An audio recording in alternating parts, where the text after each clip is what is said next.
Hey guys, my name is Danish and welcome back to my channel, and today we are going to go on the second roller coaster we had after the previous race. This was the French Grand Prix. So without further ado, let's just get started.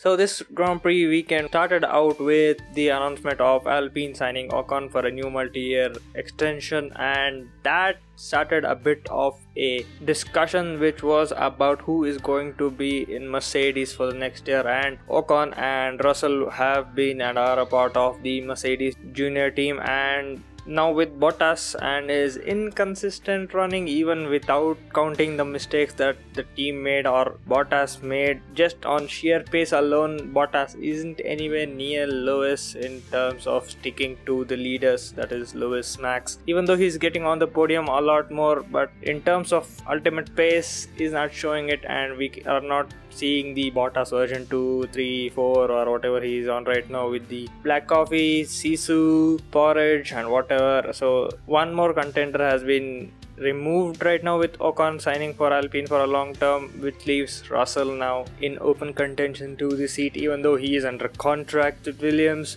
If Williams is getting Bottas in exchange for Russell, they will definitely accept and take Bottas and release Russell from his contract. So it's an open playing field right now for Bottas and his F1 racing seat. Even though it is just 7 rounds in the championship, we still have around 15 rounds potentially, so let's see how it goes. So I'll not continue all the speculation. And starting out with the weekend, it was a normal weekend. FP1, FP2, people spinning out, people causing yellow flags, and coming to qualifying is where things got interesting, because Q1, which is 18 minutes long, at 14 minutes left in Q1 we got Yuki Tsunoda crashing, and not even a single person had started their quick lap by then, so a waste of good tires.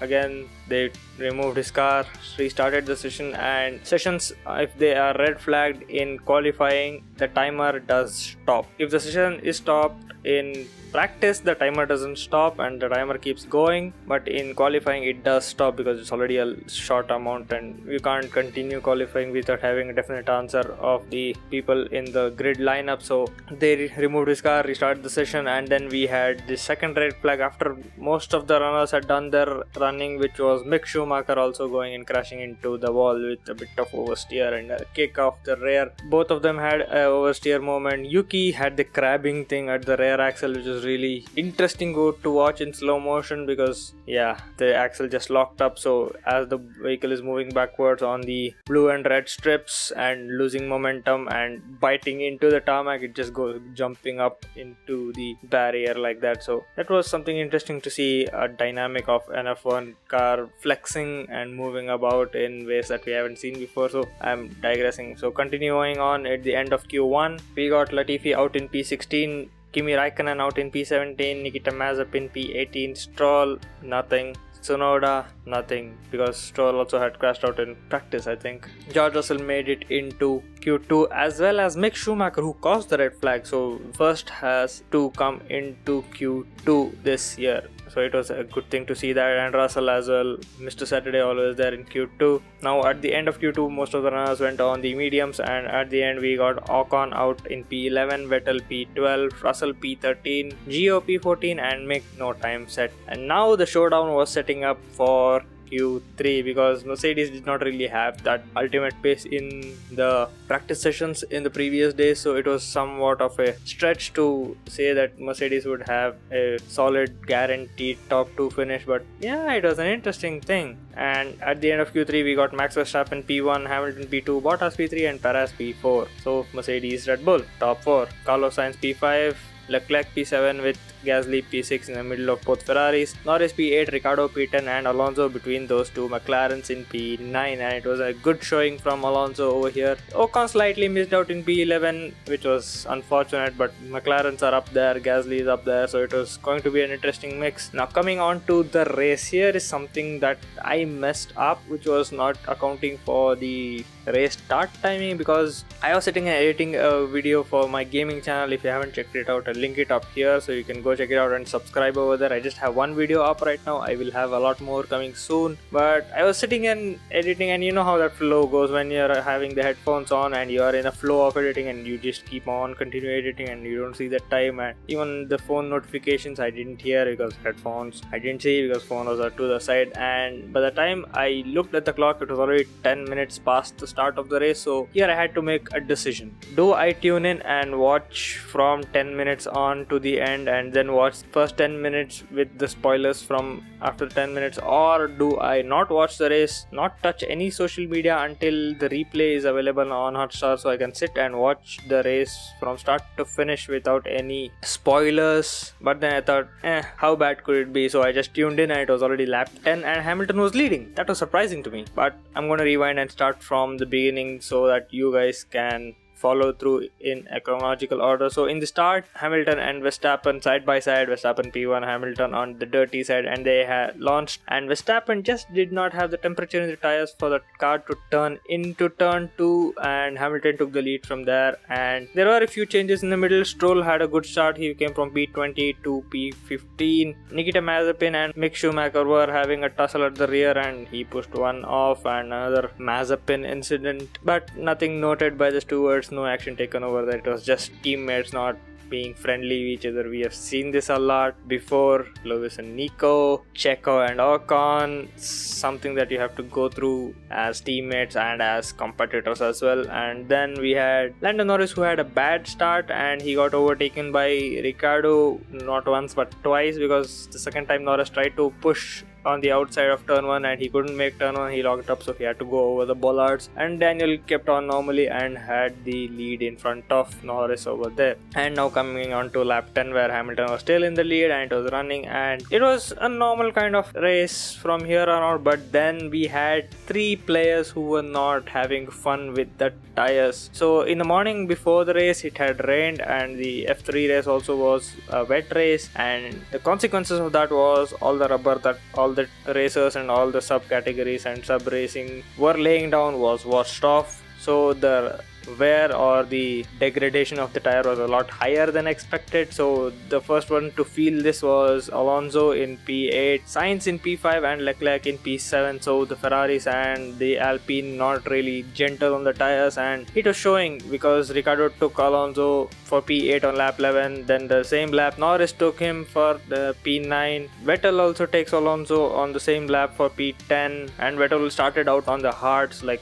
many of the runners after P11 to P20, and by the time it was lap 13 or 14 when I saw the timing interval between the races, the top 4 were really close to each other, and Carlos Sainz 12 seconds out of the lead, and there was a train building behind him because he was the bottleneck in the train, and he was one of those who was feeling the higher degradation affect them a lot, and then they started tumbling down. And Leclerc was the first one to pit for the first round of pit stops from the mediums to the hards, and after that people started pitting. A lot of them were having the same degradation issue, even the top leaders were having the same degradation issue. And then Bottas pits on lap 18, which was one of the top 4 for the hards. Max pits on the same lap, Lewis pits on the next lap and does not keep the lead. So the undercut was really strong for Max Verstappen, and his in lap and out lap was better than what Lewis did on his in lap and out lap, and he lost the position through the pits. Even though Max lost the lead in the beginning, he gained it in the pits and he frankly stayed there. And then Perez, because Max was in the lead and Hamilton and Bottas were behind him, they sent him out long. So Perez was in the front in open air. Effectively he would be P4, but yeah, he had the strategy call because the gap behind Perez was huge and he could safely pit and not have to worry about that. And then now the Ferrari start dropping, and from here on around lap 20 it started getting a bit of a crazy spell because the leaders who were on the hards were not happy because the hards were already starting to degrade, and they were already saying that this will probably be a 2-stop, and the one who executes the 2-stopper the fastest will be the one who will be the safest. And we have seen this in before, like Hungary, Barcelona with Lewis chasing down Max, and something similar happened but not in the same order. So Max was the one to pull the trigger first to pit on lap 32, and Lewis didn't pit, Bottas didn't pit. Perez had pit a lot later than the leaders on lap 24 for his first stop, so he could easily do it on a single set of hards to the end of the race, but Max had pit. Lewis could not use the same option because they didn't pull the trigger instantly, and Max started chasing Lewis down. Bottas and Lewis were right there. Bottas was losing pace, Lewis was losing pace, but Max and Perez was chasing and catching them up at a pretty high speed. And this is the point where I was sitting in my chair from lap 20 without having to go to have a pee, because I can't move from the screen because it was just such a exciting and hectic race that I had to keep noting down and not go pee for 25 laps or so. But they were chasing and chasing and chasing, and it came up to around the last 3 laps where everything changed because there were traffic in the middle of all of them. But finally on lap 50, Max clears all the traffic, and his target right in front of him was Lewis Hamilton, and he had about a 1.5 second gap by then already. And the next lap he got DRS on the second straight, that is from turn 6 to turn 8, and he overtook him. And then the same lap Perez took Bottas for P3, and this is one of the few mistakes that Mercedes did this time, was not pitting Bottas for a set of softs. They could have easily pitted him, he would have a good outlap and he would get 2 chances to have a fastest lap, flying lap type stint, because the gap behind Bottas from P4 to P5 was around 40 seconds. So even if he had a bad stop and he had a 10-second buffer between him and the next person behind him to safely be out there and be in open air and get one fastest lap point away from Red Bull, and that was one mistake that they could have avoided. But Lewis was on worn tires, Max was on new tires. We have seen this before. The strategy works, and it did here, and Max came back on P1 where he started on. Lewis was P2. Bottas lost a position to Checo, and Checo had a great race and he saved his tires for the end to have an overtake on Bottas, and he came P3. So the results were, after Bottas was P5 Norris and Ricciardo P5 P6, with the Ferraris losing out massively here because Sainz was P11 and Leclerc P16 after starting in the top 10. Gasly held his P7 from P6, Alonso stayed in top 10. Vettel and Stroll came up from the midfield all the way till up. Vettel was P12, he came out P9. Stroll at P20, he came up to P10, a double point score for Aston, a good day. Sainz in P11, Russell a good showing in P12, Tsunoda P13 after recovering from the bottom, Gio P15, Leclerc P16, Raikkonen P17, the 3 Ferrari cars, Latifi P18, Mick Schumacher and Mazepin the bottom 2. So yeah, Max held the championship lead and is continued to hold it and extend it right now, because if Lewis was in the lead and won the race, he would have just gotten a 2-point advantage, but now Max has a 12-point advantage over Lewis. Sergio Perez is P3 in the championship, Lando is P4 and Bottas is P5. If he continues to have this sort of showing, I don't know if they will keep him in Mercedes for next year. Charles and Sainz in P6 and P7 in the championship, Gasly in P8, Ricciardo P9 and Sebastian P10 in the championship, and George, Nikita, Mick and Latifi still on 0 points, which is not something that I would wish for. I would at least see George get a few points here and there, just so Williams isn't at the bottom anymore. Coming on the team standings, Red Bull is on top, Mercedes P2, McLaren and Ferrari are having a good scrap for P3 and P4, AlphaTauri and Aston are having a good scrap at P5 and P6, Alpine P7, Alpha P8, Williams and Ferrari has 0. So yeah, it was an interesting race, and it's going to be a bit more of an interesting race for the next 2 weeks, because this is a triple header, back to back 3 race weekends, and the next 2 races are in Austria, which is Red Bull Ring, which is home advantage for Red Bull, which is going to be showing strength of Red Bull. And from what we have seen this year, all the tracks which were Mercedes sided and which were previously Mercedes dominated have been pulled away by Red Bull, and if they do a similar sort of upset this week and Mercedes take the lead in both of these races, it's gonna be an interesting thing, but it's a far stretch to say that that might happen. So let's see how this happens, and I guess that's the end of this video. If you like this video, give this video a like, get subscribed to my channel for more of my videos, and ring the bell icon to receive notifications for each and every one of my video. And as always, stay home, stay safe. I'm gonna see you guys in the next one. Peace.